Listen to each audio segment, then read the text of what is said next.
Bienvenue dans Interligne, le podcast où les auteurs et autrices parlent de ce qu'ils lisent, pas de ce qu'ils écrivent. On y parle de livres aimés, marquants, ratés parfois, de ceux qui construisent, nourrissent et accompagnent. Une conversation autour des mots des autres avec celles et ceux qui en font eux-mêmes. Je suis Manon et aujourd'hui je vous propose un hors-série dans lequel je vous parle des prix littéraires de ce mois d'avril, délivrés à Quai du Polar à Lyon et au Festival du Livre de Paris. Début avril se déroulait le festival Quai du Polar, un rendez-vous incontournable en France pour le genre polar. Ce festival fêtait son 21e anniversaire cette année et j'ai eu l'occasion de me déplacer à Lyon pour ses rencontres, conférences, tables rondes et tous les autres événements organisés par Quai du Polar. Il dessert plusieurs prix et le premier d'entre eux, c'est le prix Lecteur Quai du Polar qui a été décerné à On ne mange pas les cannibales de Stéphanie Artari, qui est publié chez Belfond. Ce thriller captivant et hypnotique nous plonge dans l'univers de Noël, qui est un propriétaire d'un zoo dont la vie va être chamboulée par la rencontre avec une jeune fille de 16 ans, dont l'existence est marquée par l'horreur et la misère. Cette intrigue palpitante, profondément émouvante et addictive restera gravée dans nos mémoires. Les personnages sont soigneusement analysés, certains étant profondément attachants, tandis que le monstre, lui, est réellement diabolique.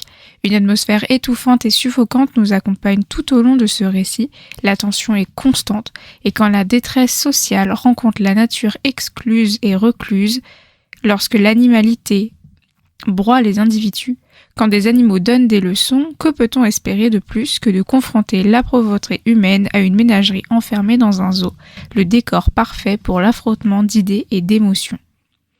La littérature policière, ce n'est pas non plus que pour les adultes. En effet, Quai du Polar a un prix jeunesse. Le jury pour ce prix, c'est des élèves de CM1, CM2, donc pour nos auditeurs et auditrices non françaises, ce sont des enfants de 9 à 11 ans, juste avant leur entrée au collège. Et cette année, ils ont donné leur prix à un livre qui s'appelle Le secret de Golden Island de Natacha Ferrant, qui a été traduit dans l'anglais par Marie Lemarie et illustré par David Dean, qui est publié chez Gallimard Jeunesse en 2025. Depuis l'accident de son grand-père bien-aimé, Céleste, notre personnage principal, est dans un état inconsolable de chagrin. Elle pleure tous les jours. Et de son côté, on a un second personnage principal qui s'appelle Yakov, qui lui est arrivé en Angleterre depuis un pays en guerre, et du coup il a laissé derrière lui sa mère et sa sœur, qui lui manquent terriblement. Leur rencontre entre Céleste et Yakov marque le début d'une amitié sincère qui va nous porter tout le long du roman. Et un jour, il y a un incroyable concours qui est organisé et il se lance à l'aventure, le trophée Golden Island, l'île fabuleuse et secrète que le grand-père de Céleste allait explorer enfant. Mais pourront-ils la gagner, surtout contre des adultes ? Les personnages principaux de Céleste et Yakov sont des individus remarquables liés d'une amitié profonde et complémentaire. Ils ont déjà affronté des épreuves difficiles pour leur jeune vie et on sent toute la symbolique que l'île a pour eux. En outre, j'ai beaucoup apprécié leur belle amitié et le fait qu'ils cherchent toujours le meilleur l'un pour l'autre. J'aimerais aussi souligner le personnage de Jasper qui est absolument extraordinaire. Il est tellement rayonnant et bienveillant qu'il apporte cette joie nécessaire à l'histoire. Les prix littéraires ne félicitent pas que la littérature, mais aussi les adaptations potentielles. Et c'est le cas du prix Polar en série, qui pour la 12e année consécutive récompense un roman noir, un thriller ou un polar francophone pour ses qualités propres et son potentiel d'adaptation en série audiovisuelle ou en film. Cette année, c'est Les 7 robes de Tristan Saul, publié chez Le Cartanier en 2025, qui remporte le prix. Tout le récit se tourne autour de Lounès, de sa jeunesse, de son commerce et de la guerre entre les dealers. Depuis l'étrange disparition de Salim, c'est lui le chef du quartier, il y a beaucoup de problèmes avec la bande de Dan le magicien, qui est un concurrent dans la guerre du deal. Et en théorie, ce tome-là, Les 7 robes, c'est le 5e. D'une série qui s'appelle Les Chroniques de la Place Carrée, où on y retrouve les personnages qui deviennent secondaires lorsqu'ils ont été principaux et principaux lorsqu'ils ont été secondaires. Et en théorie, il n'y a pas d'ordre de lecture, mais je dois avouer que le pitch de celui-ci, lors de l'annonce du prix à laquelle j'ai été, m'a donné envie de lire tous les autres, et cette fois dans l'ordre. Donc une review ne devrait pas trop tarder sur Instagram ou sur mon glyphe. Dans ce tome-ci, les 7 robes font référence aux traditions du mariage maghrébin, 7 robes, 7 tenues, 7 étapes de la cérémonie, mais aussi dans ce cas-ci, 7 actes du récit. Évidemment, je ne vais pas vous spoiler la joie de découvrir ces traditions si vous ne les connaissez pas, ni même leur symbolisme dans ce récit bien précis. Je ne vous dirai que ceci, un mariage ne se passe jamais exactement comme prévu et celui de Léa et Lounès ne fera pas exception, même si j'espère que si vous vous mariez un jour, il ne sera pas aussi pire que celui-ci. La BD n'est pas en reste non plus pour le Quai du Polar, puisqu'il y a le prix BD Polar Experience qui a été donné à IRL de Marc Ecclesall, Henri Scala et Jérôme Savoyen, qui a été publié chez Glénat en 2025. Pour vous en parler un peu en bref, d'apparence banale, Roxane, une élève de terminale, est en réalité une habituée du Darknet, où elle y travaille en tant qu'intérimaire anonyme pour la fabrication et la vente de faux papiers, principalement pour des raisons idéologiques. Son existence prend un tournant lorsqu'elle accepte de rencontrer un de ses clients en personne pour un grand coup, la règle qu'il ne faut surtout pas franchir. Le récit se centre sur le Darknet et les répercussions dans la vie réelle, en tissant des liens subtils entre les deux univers. La bande dessinée abordera une variété de thèmes peu traités jusqu'à présent, l'intégration des enfants d'immigrants, la violence dans les quartiers, le fossé générationnel en matière de technologie par exemple. Elle mettra également en lumière des sujets apparemment insignifiants, mais qui contribuent tout de même à l'intrigue. Ici, la présence des policiers est avérée. Si leurs interventions ne sont pas immédiates, c'est principalement en raison d'un manque de ressources adéquates. La police n'est ni stupide ni incompétente, elle est simplement entravée par des contraintes budgétaires et sociétales. Cet aspect réaliste du récit rend crédible l'ensemble de l'histoire en évitant les stéréotypes de policiers incrédules ou naïfs. Ce qui explique pourquoi leurs interventions sont tardives jusqu'à la fin de l'histoire. Ce récit ne donne pas lieu à des spéculations sur un Internet invisible incarnant la liberté ultime, avec tous les excès que l'on peut imaginer. Au contraire, il s'agit d'une nouvelle démonstration du capitalisme libéral. L'argent règne en maître et tout est à vendre. La bande dessinée aborde le thème des idéaux confrontés à la réalité, et j'apprécie particulièrement l'un des personnages que je vous laisserai découvrir, un militant politique qui fait une apparition en arrière-plan. Je m'attendais à ce qu'il devienne plus important, mais ces apparitions servent plutôt à engager des discussions qui éclairent les expériences du personnage principal, ce qui témoigne une fois de plus la grande qualité du récit. Les bibliothécaires ont aussi leur mot à dire dans l'attribution des récompenses, liées ont même leur propre prix, le prix Quai du Polar des bibliothécaires de la métropole de Lyon, qui a été donné cette année à Nulle part où revenir de Henry Wise, qui a été traduit de l'anglais par Julie Sibony, publié chez Sonatine en 2025. Des ombres du passé flottent dans une petite ville au sud des États-Unis. Les descendants des esclaves se mêlent aux descendants des propriétaires des anciennes plantations. Pourtant, Will, qui avait fui pour une métropole, aspirant à une existence nouvelle et éloignée de ses vieilles rancunes, décide de revenir, comme attiré par la terre de son enfance et de ses stigmates. En tant qu'adjoint au shérif, il se sent tiraillé lorsqu'un meurtre est commis et qu'il doit arrêter l'un de ses anciens voisins. Il est blanc, et cet homme, lui, est noir, et fait de coupable parfait. Les fantômes de l'enfance de Will referont surface. Ils ont vieilli, c'est certain, et certains morts, pourtant, jouent toujours un rôle. Bien que ce récit semble initialement se concentrer sur les thèmes de la ségrégation, il évolue rapidement pour aborder des questions plus profondes et universelles. Comment notre enfance influence notre identité? Comment notre passé influence notre présent? L'écriture est timide, mais gracieuse, transformant même l'horreur en une ode poétique. L'écrivain nous tient en haleine avec une plume percutante, incisive et saisissante, parfaitement retranscrite par la traductrice, et nous brosse un portrait d'une Amérique rurale, effrayante, où se heurtent pauvreté, brutalité et préjugés. Un roman noir, un roman des crimes commis contre soi ou contre le plus courageux des autres. C'est le récit d'une culpabilité éternelle autour de la vengeance, de l'irréparable, du deuil inachevé, du trafic de drogue aussi, et de la vie après la faute. Nulle part où revenir à la grandeur tragique d'un de ces mondes enténébrés où la grâce n'est qu'évanescence. Bien que nous avons déjà parlé de 2 traductions, il y a un prix chez Quai du Polar qui qui récompense particulièrement les traductions. C'est le prix du polar européen qui a récompensé Le sang des collines de Scott Preston, qui est traduit de l'anglais par Paul Mathieu et publié chez Albin Michel. Tout commence par une horrible épidémie qui ne frappe que le bétail. Le paysage se transforme alors en paysage de bûchers improvisés, de fermes sacrifiées, des vies gâchées. Steve est le fils d'un de ces éleveurs et en l'espace de quelques semaines, il perd tout. Il avait laissé son emploi de chauffeur routier pour aider son père blessé et il n'y a qu'un seul agneau, Rusty, qui est miraculeusement épargné par la catastrophe. Steve, lui, trouve alors un coupable, William, un trentenaire têtu et travailleur, rebelle à l'autorité. Une relation complexe se tisse entre les deux hommes. Est-ce de l'amitié, du respect, de la crainte ? Un mélange de tous ces sentiments peut-être. William finit par engager Steve sur ses terres. Tout pourrait rester simple si William n'avait pas rencontré Colin. Et là, tout bascule. Ils s'engagent ensemble sur des chemins sombres et inconnus.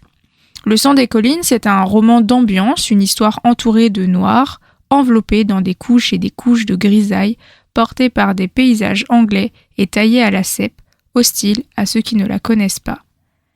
Scott Preston, l'auteur, vous invite à explorer cette contrée, vous faisant découvrir à la fois la dureté et la beauté de ce paysage.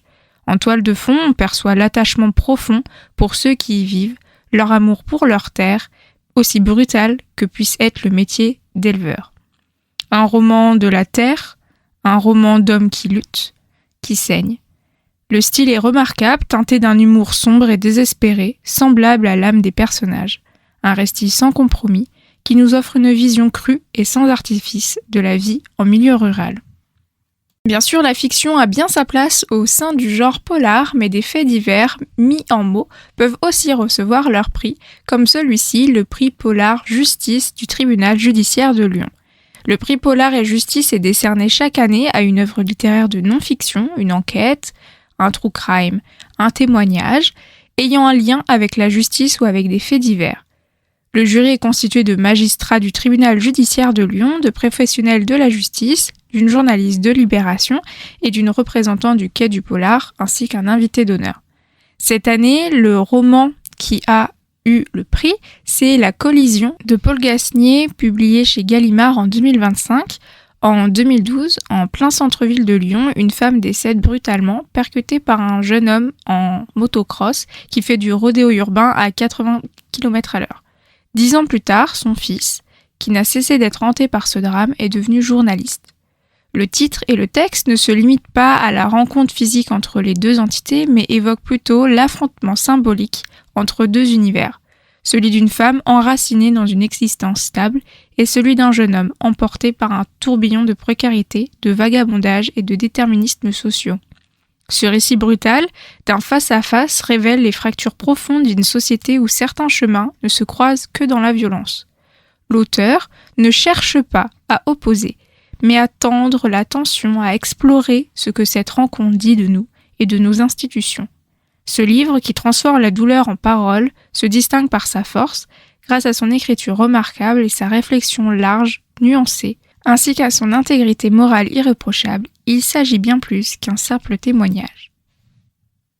L'autre événement majeur du calendrier littéraire auquel j'ai pu assister est le Festival du Livre de Paris, qui lui aussi a ses prix et ses remises de prix pendant ces 3 jours intenses.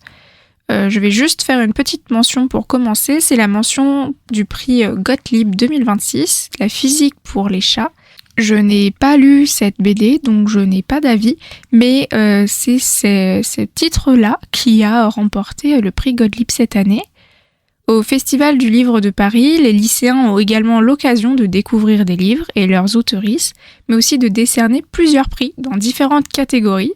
Il y a la catégorie bande dessinée par exemple, qui a été remportée par Petite Grande de Lauriane Chapeau et Violaine Bénilan, aux éditions Glénat. Alors attention, c'est à partir de 18 ans. Les sujets abordés sont très très sensibles, donc ce n'est pas pour les enfants, même si c'est une BD. On y suit donc Lauriane, l'héroïne de ce récit, qui a traversé un traumatisme profond en CP. Pour nos amis francophones du monde mais qui n'ont pas notre système éducatif, sachez qu'elle a probablement entre 5 et 6 ans et le CP, c'est la première classe de grand où on apprend à lire, etc. généralement. Cet événement tragique va malheureusement laisser des cicatrices indélébiles sur le reste de sa vie. À travers ses yeux, elle nous offre un témoignage poignant de son parcours, révélant ses luttes, ses victoires et ses défaites. Ce roman graphique, empreint d'une esthétique noir et blanc, accentue davantage l'intensité de ses émotions et de ses expériences. Dans cet ouvrage, il y a une colère, une rage, mais aussi un certain humour qui pourrait permettre de comprendre, d'entamer une discussion avec nos proches, nos collègues, nos enfants, sur un sujet très important et malheureusement encore tabou. Les dessins parlent d'eux-mêmes, et le fait qu'ils soient en noir et blanc est encore plus fort. Les thèmes abordés tels que le viol, la reconstitution personnelle, la résilience en font une œuvre à la fois difficile mais essentielle. J'en profite pour faire également de la prévention et rappeler quelques numéros importants. Si vous êtes témoin de violences faites à un enfant, n'hésitez pas à appeler le 119, c'est le service national français d'accueil téléphonique de l'enfance en danger, ou le 116 006 pour l'aide aux victimes si vous êtes une victime vous-même. Dans la catégorie poésie, je vais également mentionner le texte, même si je ne lis pas de poésie, mais les prix sont tellement peu nombreux que je devais mentionner le lauréat de celui-ci. C'est Je suis fort dans un domaine qui n'existe pas de Simon Alonneau aux éditions Cheyenne. Il y a également évidemment la catégorie roman, et ce roman, c'est Gamba de Sophie Talvert-Makian aux éditions Belfond. Là, on trouve Maëlys, une native de La Réunion, qui a rejoint un prestigieux club de métropole de gymnastique.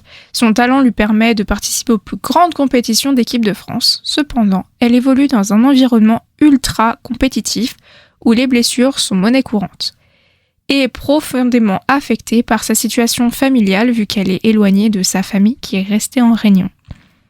Pour participer aux mondiaux, Maëlys va devoir surmonter des épreuves extrêmement difficiles et l'histoire devient encore plus complexe lorsque la jeune fille, la plus douée et future possible athlète olympique, subit des attouchements de la part du médecin de l'équipe. Traumatisée, elle garde le silence sur cet incident qui affecte tant de performances athlétiques et aussi son comportement. On s'attache rapidement à Maëlys, une athlète isolée en métropole alors que sa mère se bat pour financer la carrière de sa fille. La suite des événements est palpitante mais inquiétante car on craint, comme elle, que les faits soient minimisés et qu'on l'accuse de mentir. Le sujet est abordé de manière crédible et réaliste, laissant penser que cela pourrait se produire, ou ça s'est produit plutôt, dans la vraie vie. Et Gamba, le titre de ce roman, c'est le mantra. Le cri de raillement des supporters français pour leurs gymnastes lors des compétitions, et c'est un petit mot que Maëlys se répétera à chaque obstacle. Nous arrivons presque à la fin de la sélection de prix et je vais vous parler du prix SNCF Voyageurs. Cette fois-ci, c'est La langue des vipères de Juliette Brocal, paru aux éditions Rue de Sèvres, donc une BD qui a remporté ce prix. Un univers s'inspirant du XVe siècle à la jonction entre le Moyen-Âge et la Renaissance, teinté d'ésotérisme et d'une touche de merveilleux.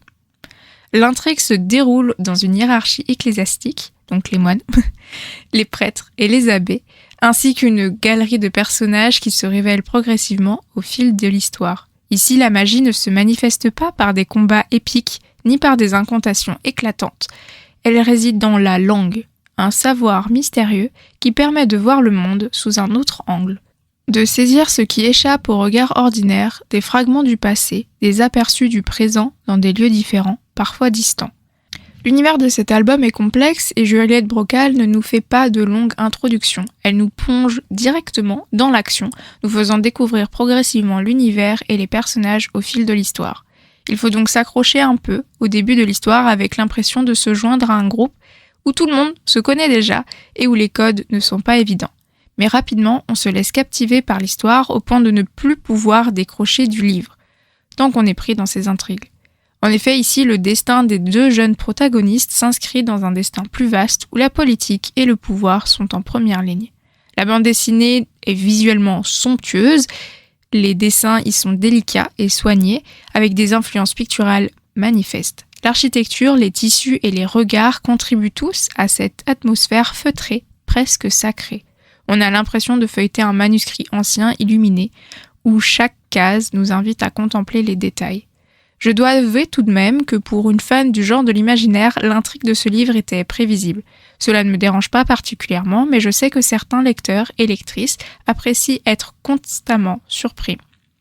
La Langue des Vipères, c'est une œuvre puissante, exigeante, méditative, qui se distingue par son atmosphère envoûtante et sa compréhension profonde du monde créé, la profondeur des relations interpersonnelles.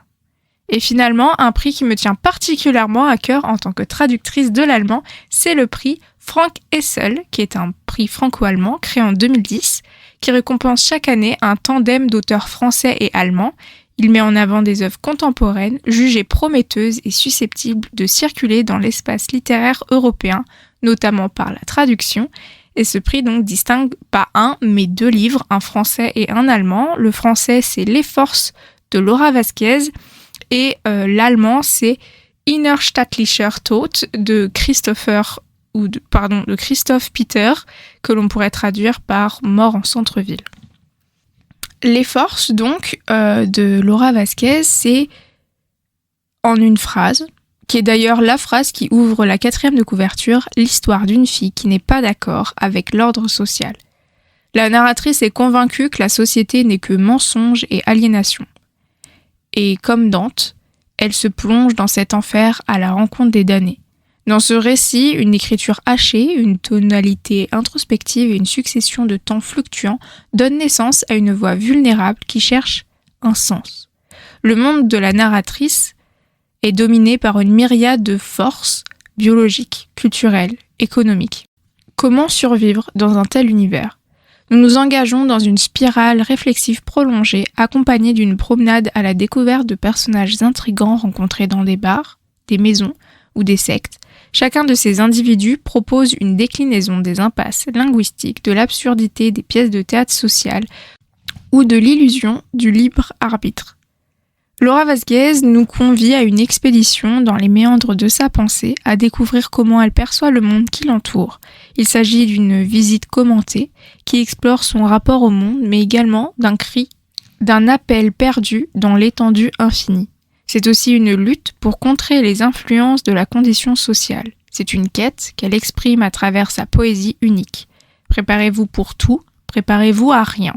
Les Forces est un ouvrage non classable, un roman, un essai, un poème philosophique. Tout à la fois, rien de tout ça. Courte mention pour Innerstadt-licher Tod, vu qu'il n'est pas traduit à l'heure actuelle. Nous sommes le 9 novembre 2022. Une attaque russe contre l'Ukraine plane sur la vie privée comme sur la vie publique. Et ce soir-là, c'est la première exposition personnelle du jeune artiste prometteur Fabien Kolb, qui s'ouvre à la prestigieuse galerie de Berlin. La famille de Fabien est propriétaire du dernier fabricant de cravates de Kerfeld, a fait le déplacement spécial pour l'occasion, et son oncle, à Fabien du coup, est un idéologue vieillissant et une figure de proue de la nouvelle droite au Bundestag. Et il envisage de faire une apparition médiatique opportuniste lors du vernissage. Tandis que le père de Fabien espère tirer profit des contacts internationaux de son beau-frère pour poursuivre les exportations vers la Russie. À l'approche de l'exposition, les doutes de Fabien grandissent quant à sa réelle volonté de faire tous les compromis qu'implique une carrière internationale d'artiste, d'autant plus que le propriétaire de sa galerie est soudainement confronté à de graves accusations de la part d'anciens employés. En résumé, au programme, conflits familiaux et radicalisation politique. Avant de clôturer cet épisode de podcast, je tenais à féliciter les gagnants et gagnantes de ces prix et tous les sélectionnés aussi. Je voulais aussi vous remercier pour l'accueil que vous réservez à chaque épisode et à chaque invité. Les autoristes sont tous et toutes ravis d'entendre parler d'Interline lors des dédicaces et je suis extrêmement contente que ce podcast serve de pont entre les lectrices et les autoristes, en les découvrant sous un nouvel angle. C'est pour ça qu'Interline existe et je suis vraiment heureuse qu'il vous donne l'occasion de découvrir des nouvelles plumes. J'ai eu l'occasion aussi de croiser certains et certaines d'entre vous en salon. C'était un véritable plaisir. Sur ce, c'était Interligne, une conversation autour des lectures qui marquent, qui nourrissent ou qui déroutent. Merci d'avoir écouté cet épisode et pour ce voyage entre les pages. Les titres et leurs autoristes sont disponibles dans la description de l'épisode et également sur la page Instagram d'Interligne Podcast. Si vous avez aimé cette discussion, parlez-en, partagez-la et surtout, continuez à lire. On se retrouve très vite avec un ou une nouvelle invitée et d'autres lectures à découvrir.